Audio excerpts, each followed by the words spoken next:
Hello दोस्तों, आप सभी को राम राम। और आप सब के लिए बहुत ही महत्वपूर्ण ये कंप्यूटर की क्लास है। सभी परीक्षाओं में कंप्यूटर से प्रश्न पूछे जा रहे हैं और कंप्यूटर से आपको 2 4 5 प्रश्न जरूर देखने को ही मिलते हैं। और इस क्लास में ऐसे सेलेक्टिव क्वेश्चन हम आपके लिए लेकर आए हैं जो निसंदेह आपको आपकी परीक्षा में सफलता दिलाएंगे। आइए ऐसे प्रश्नों को हम सॉल्व करते हैं जो आपके लिए बेहद है महत्वपूर्ण। आपने अभी तक चैनल को सब्सक्राइब नहीं किया है तो आप सब्सक्राइब कर लीजिए। और आप सब जानते हैं कि जो है सीजी पुलिस सब इंस्पेक्टर में जो है शारीरिक माप जोख की प्रक्रिया और कागज पत्रों की जांच की प्रक्रिया होने वाली है। और ये लगातार इसी अगले महीने से इसका प्रोग्राम प्रारंभ हो रहा है। आप सभी उसकी अपनी तैयारी करें और उसमें आप ज़्यादा से ज़्यादा अपनी तैयारी को मजबूत बनाएं। कंप्यूटर से निसंदेह प्रश्न आते हैं, उन्हीं प्रश्नों को आज मैं आपके लिए लेके आया हूं जो आपकी परीक्षा के लिए हैं बेहद महत्वपूर्ण। निम्न में से मेमोरी यूनिट एक हिस्सा है, ये आपको बताना है। मेमोरी यूनिट एक हिस्सा है इनपुट डिवाइस का, कंट्रोल यूनिट का, सीपीयू का या उपरोक्त सभी। तो दोस्तों जो मेमोरी यूनिट होती है ये सीपीयू का हिस्सा होता है। सीपीयू के दोस्तों 3 भाग होते हैं और ये 3 भाग कौन कौन से होते हैं आप जानते हैं कि एक मेमोरी यूनिट होता है, एक अर्थमेटिक लॉजिक यूनिट होता है, ठीक है, और एक होता है सीयू कंट्रोल यूनिट। तो ये जो मेमोरी यूनिट है किसका भाग है? ये सीपीयू का भाग है, जिसका फुल फॉर्म आप जानते हैं कि जिसका फुल फॉर्म क्या होता है, तो सेंट्रल प्रोसेसिंग यूनिट इसका फुल फॉर्म होता है। ठीक है दोस्तों, आप इसे याद रखिए। और इस प्रश्न का जो सही उत्तर है कि मेमोरी यूनिट किसका भाग है, तो सीपीयू का भाग है। दोस्तों हमारे चैनल पे इसकी विस्तृत क्लास चलाई गई है, आप उसको एक बार देखें। और जितने प्रश्न आपको इस क्लास में मिलेंगे या कि आपकी परीक्षा में मिलेंगे उस विस्तृत क्लास के ही पार्ट हैं, उन्हीं में से जो है ये प्रश्न बनाए जाते हैं। और ऐसे ही प्रश्न कंप्यूटर के आते हैं जो कंप्यूटर का मदरबोर्ड बदलने वाला नहीं है, कंप्यूटर का यूपीएस बदलने वाला नहीं है। इसलिए बहुत ही परफेक्ट और सेलेक्टिव क्वेश्चन हैं और जो 100% आपको परीक्षा में देखने को मिलेंगे। तो इस प्रश्न का उत्तर हो गया दोस्तों सी, सीपीयू। सीपीयू का भाग है मेमोरी यूनिट। ठीक है, आगे आइए देखते हैं।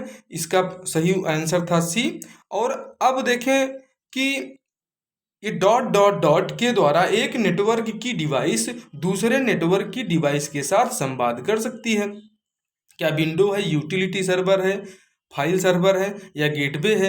तो दोस्तों इसमें आप देखते हैं कि गेटवे के द्वारा एक नेटवर्क डिवाइस जो होती है वो दूसरे नेटवर्क डिवाइस के साथ संवाद कर सकती है। इसलिए आपका जो ऑप्शन सही हो जाएगा, ऑप्शन डी सही हो जाएगा कि गेटवे के द्वारा। यहाँ पे आपको गेटवे ऑप्शन डी भरना है और इसी के द्वारा एक डिवाइस जो है दूसरे डिवाइस के साथ संवाद कर सकती है। तो आपका उत्तर इसमें गेटवे बिल्कुल सही है। आइए देखते हैं स्क्रीन बैकग्राउंड किसके रूप में जाना जाता है। अभी आपने क्लास के स्टार्ट में ही जो मॉनिटर देखा, तो मॉनिटर में जो आपका ये मॉनिटर जो दिख रहा है इसका ये जो बैकग्राउंड है, ये बैकग्राउंड, इस बैकग्राउंड को किस रूप में जाना जाता है? तो इस बैकग्राउंड को दोस्तों जो है किसके रूप में जाना जाता है? आप इसका सही आंसर बताएं। तो ये डेस्कटॉप के रूप में जाना जाता है। इसका सही आंसर हो जाएगा ऑप्शन ए, बिल्कुल सही है।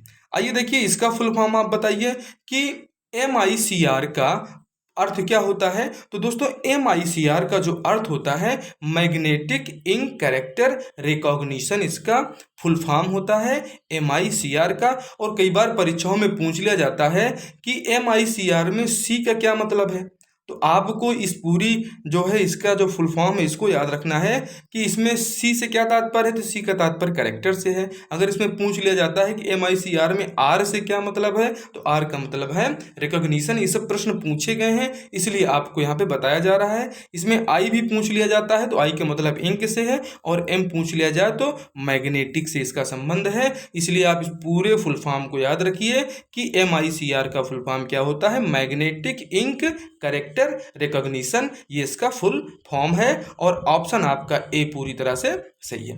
आइए अगला प्रश्न आप बताइए, इसका फुल फॉर्म बताइए। बहुत वायरस आप लोग जो है देखते हैं और इससे पहले वाली क्लास में हमने सभी प्रकार के वायरसों की चर्चा की है, सभी प्रकार के एंटीवायरस की भी चर्चा की है जो आपकी परीक्षा के लिए बेहद है महत्वपूर्ण। अगर आपने उस क्लास को नहीं देखा है तो ये कंप्यूटर वाली क्लास हमारी, आप ये तथ्यात्मक क्लास थी वो, आप उसको जरूर देखिए। देखिए उसमें आपको इस सब के बारे में, वायरस कितने प्रकार के होते हैं, कौन कौन से वायरस हैं, आई लव यू वायरस कहाँ पे आया था, ठीक है दोस्तों, चंगू मंगू वायरस कहाँ पे बना था, तो ये सब के बारे में आपको उसमें बताया गया है। और ये चंगू मंगू मजाक नहीं है, चंगू मंगू पाकिस्तान में निर्मित एक वायरस का नाम है। दोस्तों वायरस का पूर्ण रूप क्या है? Vital information resource under siege, very information resource under siege, verify information resource under siege, या vital information resource until siege. तो दोस्तों जो इसका फुल फॉर्म हो जाएगा, वायरस का फुल फॉर्म आपसे पूछा जाता है, तो अब आपको याद रहने वाला है ऑप्शन ए आपका पूरी तरह से सही है कि vital information resource under seize ये वायरस का फुल फॉर्म होता है। और ये हमारे कंप्यूटर में बिना किसी अनुमति के अपने आप इंटर हो जाते हैं ये, और ये जब इंटर हो जाते हैं तो हमारी फाइलों को क्रैश कर देते हैं, और जो उसमें प्रोग्राम्स होते हैं ये उनकी कॉपी करने लगते हैं, उनकी नकल करने लगते हैं, कई पार्ट में उसको बना देते हैं। इसलिए वायरस जो है ये हमारे डाटा को नुकसान पहुंचाते हैं, इसीलिए बनाया गया है एंटीवायरस। अब एंटीवायरस के बारे में भी मैंने बताया है कि एंटीवायरस नेट प्रोटेक्टर, एनपीएपी, ये सब जो एंटीवायरस थे इनके बारे में अच्छी चर्चा की गई विस्तृत क्लास वाले में। आप इसके पहले वाला वीडियो जरूर देखें, उसमें सारी जानकारी, आप हमारी प्लेलिस्ट में चले जाएं और कंप्यूटर से संबंधित एक भी प्रश्न आप छोड़ नहीं पाएंगे, ये हमारी गारंटी है। तो इसका सही आंसर हो जाएगा ऑप्शन ए। दोस्तों बहुत ही महत्वपूर्ण क्लास है और बहुत ही सेलेक्टिव क्वेश्चन आपके लिए लेकर आया हूं कि निम्न में से कौन सा सॉफ्टवेयर आपको इंटरनेट साइटों को देखने की अनुमति देता है? साइबर कैफे, मॉडेम, ब्राउजर या उपरोक्त सभी? तो आप तो जानते हैं कि मॉडेम कहाँ लगता है। तो मॉडेम जब हम अपने सीपीयू में जब इंटर करते हैं मॉडेम को, उसमें जब इंटर करते हैं तो उससे हमारा कंप्यूटर इंटरनेट एक्सेस करने लगता है। और साइबर कैफे तो आप जानते हैं कि साइबर कैफे पे ऐसी सुविधाएं होती हैं जहाँ पे आप जाके इंटरनेट संबंधी कार्य कर लेते हैं। तो जो इसका सही आंसर हो जाएगा दोस्तों, इसका सही आंसर हो जाएगा ब्राउज़र। ब्राउज़र की मदद से हम लोग जो है इंटरनेट साइटों को देख पाते हैं। वो आपका जो है ये वही सॉफ्टवेयर है, इसको कहा जाता है ब्राउज़र। ऑप्शन सी आपका बिल्कुल करेक्ट है, ठीक है। तो इसका ऑप्शन क्या है? इसका ऑप्शन सी बिल्कुल सही है। और आप भी अपने उत्तर हमें बताते चलें, हमारे कमेंट बॉक्स में आप कमेंट करें और कमेंट करके बताएं कि आपका कितना प्रश्न सही हुआ। डाटा और प्रोग्राम कहाँ पर स्टोर होते हैं? जब प्रोसेसर उन्हें इस्तेमाल करता है। तो जब प्रोसेसर उन्हें इस्तेमाल करता है तो क्या disk memory, secondary memory, program memory या मुख्य मेमोरी? तो दोस्तों डाटा और प्रोग्राम कहाँ पर स्टोर होते हैं? तो ये हमारे दोस्तों आप सभी जानते हैं। इसका सही आंसर बताइए कि इसका सही आंसर क्या होगा कि डाटा और प्रोग्राम कहाँ पर स्टोर होंगे। तो आप इसका आंसर बताएं। इसका सही आंसर है कि ये मुख्य मेमोरी में जो है हमारे सेव होते हैं। इनका जब डाटा और प्रोग्राम ये स्टोर होते हैं, जब प्रोसेसर उन्हें इस्तेमाल करता है तो ये मुख्य मेमोरी में हमारे सेव रहते हैं। ये आप बिल्कुल याद रखिए, ऑप्शन डी आपका सही हो जाएगा। फॉक्स प्रो जब आपने कंप्यूटर सीखा होगा या जब सीख रहे होंगे तो एक फॉक्स प्रो के बारे में भी बताया गया है। फॉक्स प्रो एक डॉट डॉट है, क्या है? आरडी एमबीएस है, डीबीएमएस है, भाषा है या उक्त सभी है? दोस्तों तो हम लोग जानते हैं कि हमने फॉक्स प्रो पढ़ा है, और ये जो फॉक्स प्रो है, ये फॉक्स प्रो क्या है? ये एक भाषा है। ऑप्शन सी आपका इसमें पूरी तरह से सही है। और आपने क्या आंसर टिक किया उसको भी बताएं, और एक कॉपी में आप नोट करते चलें कि आपने कितने प्रश्नों के सही जवाब दिए, ठीक है दोस्तों। अगला देखिए पीएनजी। पीएनजी का पूर्ण रूप क्या है? Portable network graphics, portable name graphics, printed network graphics या पोर्टेबल नेटवर्क जनरेटर? तो दोस्तों ये जो हमारा पीएनजी है, पीएनजी का फुल फॉर्म क्या होता है कि पोर्टेबल नेटवर्क ग्राफिक्स, ये हमारे पीएनजी का फुल फॉर्म है। इसलिए आपका ऑप्शन ए बिल्कुल सही है। और आप अपने उत्तर जरूर हमें बताएं। और ये क्लास इतनी महत्वपूर्ण है कि आपकी परीक्षा में अगर आपने हमारे कंप्यूटर की सभी क्लासेस को देख लिया तो निसंदेह आप कंप्यूटर से आने वाले प्रश्नों को बिल्कुल परफेक्ट उसकी खोपड़ी में छेद करके आने वाले हैं। और ये परफेक्ट आपका सिलेक्शन कंप्यूटर से तो नहीं रुकने वाला है, ठीक है। आइए देखते हैं आगे कि MS पावर पॉइंट में अधिकतम जूम प्रतिशत कितना होता है। जब आप उसको जूम करते हैं तो जूम करके वो बड़ा होते जाता है, बड़ा होते जाता है, बड़ा होते जाता है। भाई कितना बड़ा कर लोगे, आपको एक सीमा तो होगी। तो वो सीमा आपसे पूछी जा रही है कि वो सीमा कितनी है दोस्तों। तो जब आप माइक्रोसॉफ्ट पावर पॉइंट पढ़ते हैं तो जो जूम करने की उसमें क्षमता है, उसको बड़ा करने की जो क्षमता है, वो क्षमता धीरे धीरे धीरे धीरे आप बढ़ाते जाते हैं। तो बढ़ाने वाली क्षमता को ही क्या कहा जाता है, जूम कहा जाता है। और ये 400% तक आप माइक्रोसॉफ्ट पावर पॉइंट में किसी भी इमेज को, किसी भी वहाँ की डॉक्यूमेंट को 400% तक आप जूम कर सकते हैं। ठीक है, इसलिए ऑप्शन आपका सही हो जाएगा डी। आगे देखिए दोस्तों कि कंप्यूटर सिस्टम में कंपाइलर क्या है। कंपाइलर नाम से ऐसा लगता है कि जैसे कोई डिवाइस होगी। आप एक बार थोड़ा सा चेक करें अपने माइंड को, कंपाइलर क्या क्या, ये पैकेज है, सिस्टम सॉफ्टवेयर है, प्रोसेस है, एप्लीकेशन सॉफ्टवेयर है दोस्तों। तो कंप्यूटर सिस्टम में कंपाइलर क्या है, इसका आपको सही आंसर देना है। और आपका सही आंसर क्या है, सिस्टम सॉफ्टवेयर है या प्रोसेस है या एप्लीकेशन सॉफ्टवेयर है दोस्तों। तो कंपाइलर एक क्या है दोस्तों, कंपाइलर एक है सिस्टम सॉफ्टवेयर, जो है दोस्तों बहुत ही महत्वपूर्ण होता है ये कंपाइलर। और इस कंपाइलर के बारे में पूरी चर्चा हम आपसे करेंगे। ये इसका आंसर क्या है, ऑप्शन बी इसका करेक्ट आंसर है। ठीक है, स्थिर इमेज को मूवमेंट बनाने की प्रोसेस क्या कहलाती है। कोई एक इमेज है और इस इमेज को आप जब मूवमेंट कराते हैं तो इस मूवमेंट कराने वाली प्रक्रिया को क्या कहा जाता है दोस्तों। इसी प्रक्रिया को क्या कहा जाता है, एनिमेशन कहा जाता है। ऑप्शन सी आपका सही है कि स्थिर इमेज को मूवमेंट बनाने की प्रोसेस क्या कहलाती है, तो वो एनिमेशन कहलाती है। ऑप्शन सी आपका इसमें बिल्कुल करेक्ट है। आगे देखिए कि छोटी प्लेन टेक्स्ट फाइलें जो आपके द्वारा विजिट वेबसाइटों से कंप्यूटर की हार्ड डिस्क में लिखी जाती हैं, वो क्या कहलाती हैं दोस्तों। तो वो क्या कहलाती हैं, बिल्कुल प्लेन फाइलें रहती हैं, इसमें कुछ नहीं होता है। लेकिन ये एक जो है, जब आप वेबसाइटों को विजिट करते हैं तो ये हार्ड डिस्क में आ जाती हैं। इनको क्या कहा जाता है, कुकीज़ कहा जाता है। ऑप्शन बी आपका बिल्कुल सही है। आगे आइए देखते हैं आगे कि अगला प्रश्न आपका क्या है। और आप अपने आंसर को भी जरूर टिक करते चलें और एक कॉपी में आप इसको अपने आंसर को नोट करें कि आपके कितने आंसर सही हुए, कंप्यूटर में आपकी कितनी पकड़ बनी हुई है। कौन सी ब्रॉडबैंड सेवा सबसे ज़्यादा उपलब्ध है, केबल, उपग्रह, POTS या DSL। तो दोस्तों हमारे यहाँ ब्रॉडबैंड जो सेवा है वो सबसे ज़्यादा कौन सी है उपलब्ध है, कि उपग्रह के माध्यम से जो सेवाएं हमें मिलती हैं ये सबसे ज़्यादा जो है उपलब्ध हैं, जबकि केबल से उतना नहीं है। ठीक है, तो ऑप्शन आपका कौन सा सही हो जाएगा, ऑप्शन बी आपका इसमें पूरी तरह से करेक्ट है। कंप्यूटर का कौन सा भाग इंफॉर्मेशन स्टोर करने के लिए मदद करता है, मॉनिटर, कीबोर्ड, डिस्क ड्राइव या प्लॉटर। तो आप मॉनिटर को तो जानते हैं कि मॉनिटर क्या है। मॉनिटर आप वीडियो देखते हैं, विजुअल डिस्प्ले यूनिट उसका पार्ट है। कीबोर्ड भी एक इनपुट डिवाइस है। अब डिस्क ड्राइव और भी प्लॉटर एक प्रिंटर का प्रकार है। तो जो दोस्तों ये डिस्क ड्राइव होती है, ये डिस्क ड्राइव, यही डिस्क ड्राइव क्या करती है, इंफॉर्मेशन स्टोर करने में कंप्यूटर की मदद करती है। ऑप्शन सी आपका बिल्कुल करेक्ट आंसर है इस प्रश्न का। कंप्यूटर पर फायरवॉल का उद्देश्य क्या है, आग से कंप्यूटर की रक्षा करना। जो फायरवॉल उसमें लगी है, क्या वो आग से कंप्यूटर की रक्षा करेगी, या स्पैम से कंप्यूटर की सुरक्षा करना, या कि अनाधिकृत उपयोग से कंप्यूटर की रक्षा करना, या उपरोक्त तो सभी।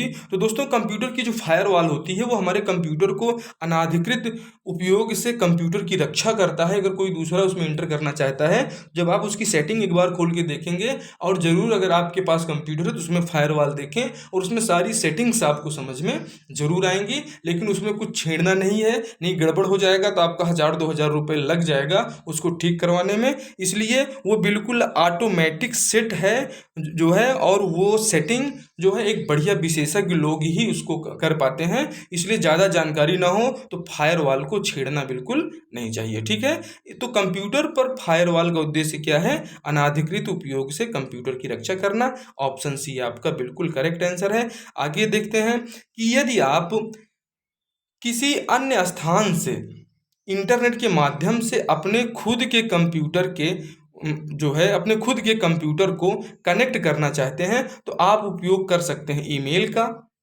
ईमेल तो आप जानते ही हैं। FTP का, FTP जो होती है दोस्तों, इसका फुल फॉर्म आप जान लीजिए कि फाइल ट्रांसफ़र प्रोटोकॉल इसका होता है। इंस्टेंट संदेश, इंस्टेंट संदेश से क्या आप जुड़ सकते हैं? क्या आप टेलनेट से जुड़ सकते हैं? तो दोस्तों ये जो टेलनेट होता है, ये टेलनेट जो है, इस टेलनेट के माध्यम से आप कहीं भी दूर अगर बैठे हैं तो उस इंटरनेट के द्वारा इस टेलनेट सॉफ्टवेयर के माध्यम से आप अपने कंप्यूटर से सीधे कनेक्ट हो सकते हैं और उसमें उपलब्ध फाइलों, डाटा का उपयोग आप कर सकते हैं। तो वो टेलनेट है।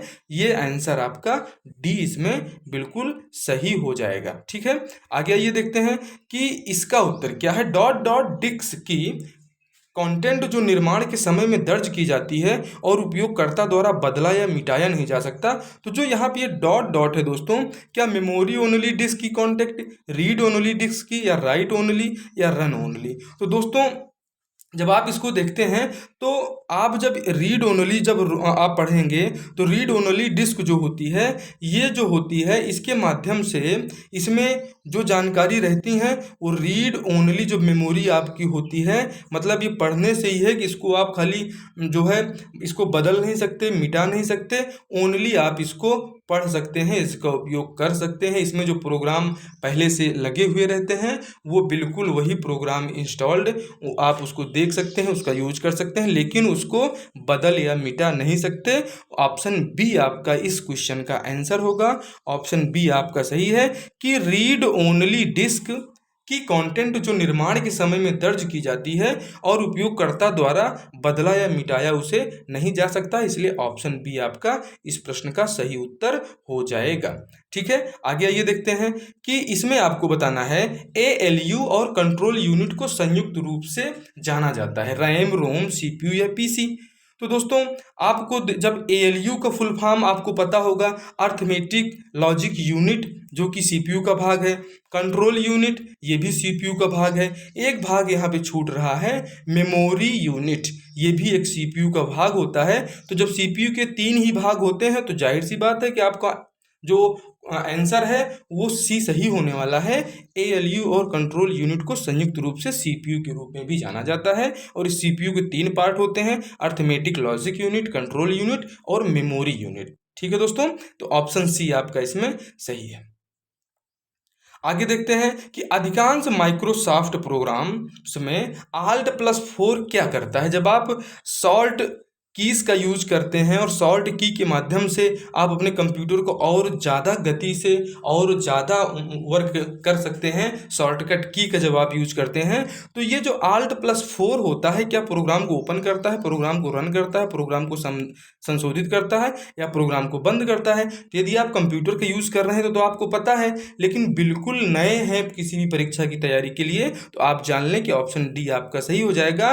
और जब भी आप कंप्यूटर पे बैठें तो आप सीधे आल्ट पकड़ें और सबसे ऊपर जो फंक्शन कीज होती है उसमें F4 रहता है, उस F4 और इस आल्ट की को आप जब मिलाकर दबाएंगे तो आपका वो जो भी प्रोग्राम चल रहा होगा वो बंद हो जाएगा। और यदि अगर कोई प्रोग्राम नहीं चल रहा होगा तो आपसे शट डाउन के ऑप्शन पर आपको ले आएगा और फिर आपके इंटर करते ही आपका PC या लैपटॉप ये पूरी तरह से बंद हो जाएगा। तो जो Alt+4 है दोस्तों, माइक्रोसॉफ्ट प्रोग्राम्स में ये प्रोग्राम को बंद करने का काम करता है, ये फंक्शन की का वर्क है, ये इसलिए आपका आंसर जो हो जाएगा ऑप्शन डी बिल्कुल सही है। आगे आइए देखते हैं कि ये जो क्वेश्चन थे दोस्तों बहुत ही महत्वपूर्ण थे। ये प्रश्न आपकी परीक्षा के लिए बेहद ही इम्पोर्टेंट रहे और आप इन्हें 1 से 2 बार देख लेंगे तो आपको जितने क्वेश्चन इसमें दिए गए हैं, आप कमेंट बॉक्स में हमको बताएं कि आपने कितने क्वेश्चन सही किए। कंप्यूटर से आने वाले जो है आपके एग्जाम में प्रश्न, उन्हें आप पूरी तरह सॉल्व कर पाएंगे। और इसके साथ में दोस्तों आप अगर NTA नेट का सपना रखते हैं तो NTA नेट का सपना आपका साकार होगा और आप यूनिट 1 से यूनिट 10 हिंदी पेपर 2 की तैयारी चैनल पे कराई जा रही है। दोस्तों आप स्मार्ट स्टडी क्लासेस 77 को सब्सक्राइब करें और इसके साथ साथ आप सभी विषयों की तैयारी आपको हमारे चैनल पे दोस्तों संविधान, कंप्यूटर आदि की बहुत ही महत्वपूर्ण क्लासेस चलाई जा रही हैं, आप उन्हें देखें। और भारत एवं विश्व का इतिहास जरूर देखें, इतिहास से भी बहुत ज़्यादा प्रश्न आते हैं। अर्थशास्त्र की भी क्लासेस जो है MCQs अवेलेबल हैं, तो इन चीज़ों को आप देखिए और अपनी परीक्षा की तैयारी करिए। आप स्वस्थ रहिए, मस्त रहिए और हमेशा अपने आप को बिजी रखिए। खाली रहेंगे तो दिमाग दूसरी जगह जाएगा। इसलिए अपनी परीक्षा की तैयारी में दिमाग लगाएं और अपने परिवार के लिए एक स्तंभ बने और सभी के लिए सहारा बने। जय हिंद, जय भारत।